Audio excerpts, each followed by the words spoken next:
রাসূল সাল্লাল্লাহু আলাইহি ওয়াসাল্লাম বিদায় হজে ভাষণে মানুষদেরকে তিনি বলেন, হে পৃথিবীর আদম সন্তান, তোমরা যারা পুরুষ রয়েছো, তোমরা শুনে রাখো, যদি তোমরা 4টি জিনিস করতে পারো তাহলে জান্নাতে যেতে পারবা। যদি পুরুষ তোমরা 4টি জিনিস করো তাহলে জান্নাতে যেতে পারবা। এক, ইত্তাকুল্লাহ রাব্বাকুম, তোমরা তোমাদের রবকে ভয় করো।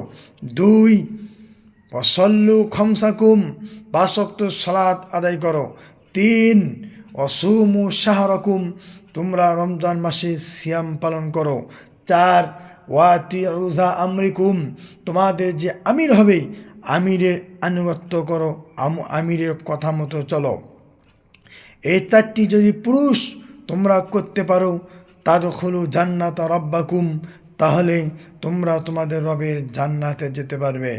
অতএব জান্নাতে যেতে চাইলে আল্লাহ রাব্বুল আলামিনকে ভয় করে 5 ওয়াক্ত সালাত আদায় করুন এবং রমজান মাসে সিয়াম পালন করুন।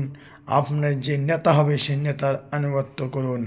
আল্লাহ রাব্বুল আলামিন আমাদের সকলকেই হাদিসের ওপর আমল করার তৌফিক দান করুক। আমিন।